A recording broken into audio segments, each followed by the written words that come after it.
ANM and GNM only চ্যানেলে সকলকে স্বাগত জানাই। দেখো, চলে এসেছি নতুন একটা ভিডিও নিয়ে, যেখানে আমরা আলোচনা করব যে এএনএম জিএনএমে বিগত বছরগুলিতে ইংলিশে কোন কোন টপিক থেকে বা কোন কোন সেক্টর থেকে কোশ্চেন্সগুলো এসছে।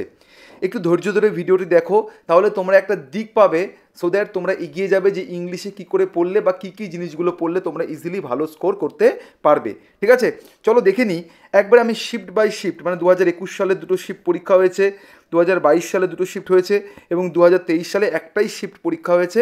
এই সমস্ত কিছু আমি এই ভিডিওতে আমি নিয়ে এসেছি। ঠিক আছে, চলো দেখে নিই। সবচেয়ে প্রথমে কী আছে, সিনোনিম। দেখো, সিনোনিম প্রথম 2021 সালে 1+1 মানে দুটো এসছে, 2021 সালেও সেকেন্ড শিফটেও দুটো এসছে, 22 সালে দুটো শিফটেই দুটো দুটো করে এসছে এবং 23 সালে 3টা এসছে। তার মানে বোঝা যাচ্ছে সিনোনিম কিন্তু প্রতিবারই দুটো করে আসবে। তার মানে এইবারও যদি আমরা একটু ভালো করে খেয়াল করে দেখি, তাহলে দেখব 3টে কিন্তু সিনোনিম আসবে। তবে তুমি বলবে যে স্যার আপনি 1+1 করেছেন কেন? দেখো, আমি কেন করেছি এটা কারণ আছে, যে একটা ওয়ান মানে একটা কোশ্চেন এসছে একেবারে ডাইরেক্ট সিনোনিম। মানে যেমন বলে যে একটা ওয়ার্ড দিয়ে বলবে এর সিনোনিম তুমি নিচে 4টে অপশন থেকে বের করো, বা বলবে হচ্ছে একটা অপশন দিয়ে বলবে, একটা ওয়ার্ড দিয়ে বলবে যে নেয়ার মিনিং কোন ওয়ার্ডটা নিচে 4টে অপশনের মধ্যে একটা হবে। আর তার সাথে আমি একটা 1+ কেন দিয়েছি, আর একটা এমন একটা কোশ্চেন আসবে যেটা সিনোনিমের মতো, তবে ডাইরেক্ট এমন করে বলবে না।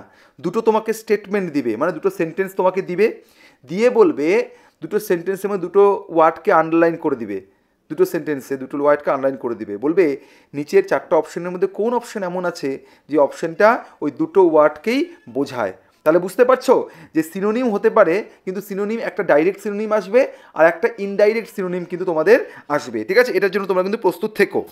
নেক্সট কি আছে, অ্যান্টোনিম। দেখো, অ্যান্টোনিম প্রতি বছরই কিন্তু একটা করে এসছে, 2021 সালে, 2022 সালে এবং 2023 সালে 3টে এসছে। ঠিক আছে, তাহলে অ্যান্টোনিম প্রতিবার আসছে।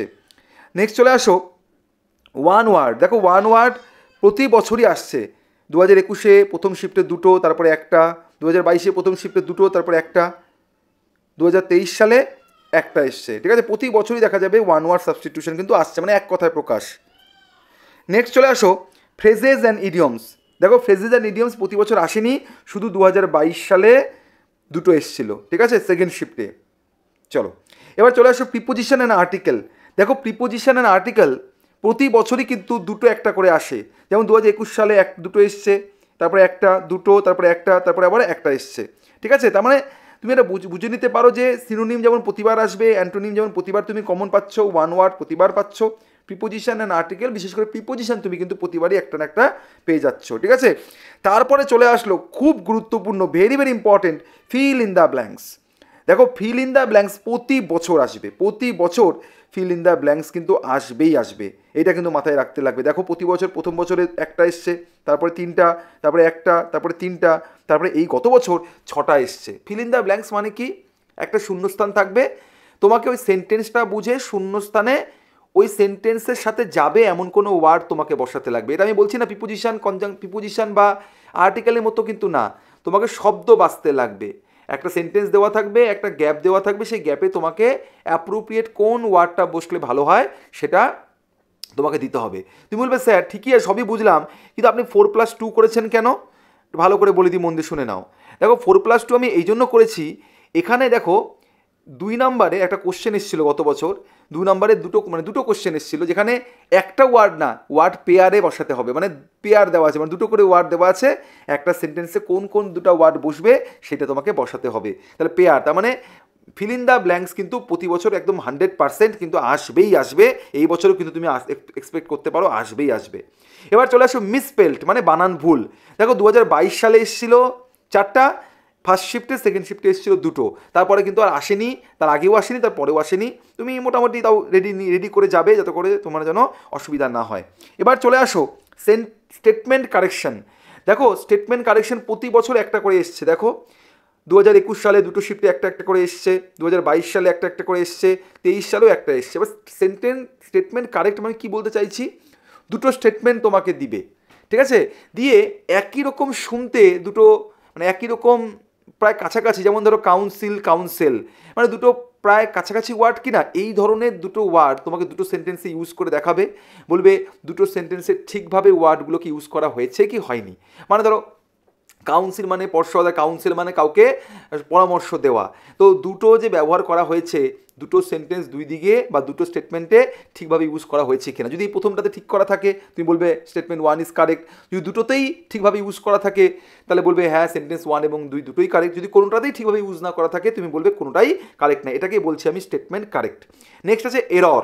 দেখো প্রতি বছর 2023 বাদ দিয়ে প্রতি বছর 21, 22 প্রতি বছরই প্রতিটা শিফটে একটা একটা করে এরর এসছে। এরর মানে কি, একটা সেন্টেন্সে কোনটা ভুল আছে বা কোন জায়গাটাতে ভুল আছে সেটা তোমাকে চিহ্নিত করতে হবে। একটা সেন্টেন্সকে একটা সেন্টেন্সকে 4টা খণ্ডে ভাগ করা হবে, তোমাকে বলতে হবে কোন খণ্ডে ভুল আছে।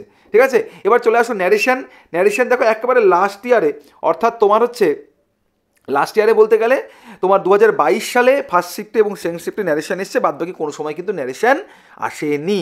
ঠিক আছে, তাহলে বুঝতেই পারছো যে কোন কোন টপিকগুলো বা কোন কোন সেক্টরটা তোমাকে বেশ স্ট্রং করে যেতে হবে এএনএম জিএনএম 2024 পরীক্ষা দেওয়ার আগে। সেটা হচ্ছে সিনোনিম, ভালো করে খেয়াল রাখবে, অ্যান্টোনিম, ওয়ান ওয়ার্ড, এই তিনটে সিনোনিম, অ্যান্টোনিম, ওয়ান ওয়ার্ড খুব ভালো করে মাথায়, সিনোনিম, অ্যান্টোনিম এবং ওয়ান ওয়ার্ড ভালো করে প্রস্তুতি নিয়ে যাবে। তবে প্রিপোজিশন একেবারে খুব ভালো প্রস্তুতি নিয়ে যাবে। ফিল ইন দ্য ব্ল্যাঙ্কস একদম নিঃসন্দেহে থাকো, ফিল ইন দ্য ব্ল্যাঙ্কস থেকে তুমি কিন্তু যতটা এক্সারসাইজ করতে পারবে করে যেও, খুব সুবিধে হবে। মিস স্পেলটা কিছু ওয়ার্ড তুমি ভালো করে দেখে নিয়ে যেও। আর স্টেটমেন্ট কারেক্ট প্রতিবার আসবেই, হ্যাঁ। আর যে অন্যান্য যে বিষয়গুলো আছে গ্রামারের, যেমন ধরো ভয়েস, ন্যারেশন দেখে যেও যাতে করে তোমাদের পরবর্তীতে করতে সুবিধা হয়। এরর প্রতিবার আসে, সুতরাং এররকেও তোমাকে কিন্তু বেশ যথেষ্ট গুরুত্ব সহকারে করে তোমাকে এক্সামে যেতে হবে। দেখো টপিক কিন্তু অনেক আছে, মানে ইংলিশে তুমি যদি ভালো করে দেখো তাহলে অনেক সেগমেন্ট আছে, অ্যাটলিস্ট 25 সেগমেন্টস তো ডেফিনেটলি ইউ ক্যান গেট। কিন্তু এখানে দেখো তোমাকে আমি মোটামুটি যেই স্টেটমেন্ট থেকে বা যেই সেগমেন্ট থেকে কোশ্চেন্সগুলো আসে সেগুলো তোমাদের সামনে নিয়ে আসলাম। যদি তোমাদের ভিডিওটি ভালো লাগে অবশ্যই আমাকে জানাও, কমেন্টে অবশ্যই তোমরা জানাবে। আর ভালো থেকো, যদি এই ধরনের কোনো ভিডিও তোমাদের লাগে অবশ্যই কমেন্টে জানাবে। তোমরা সুস্থ থাকো, খুব শীঘ্রই অনেক অনেক অনেক ভিডিও নিয়ে তোমাদের সামনে চলে আসবো এএনএম অ্যান্ড জিএনএম অনলি চ্যানেলে। ভালো থেকো, সুস্থ থেকো, অনেক অনেক অনেক শুভেচ্ছা আগাম পরীক্ষার জন্য। ঠিক আছে, ধন্যবাদ।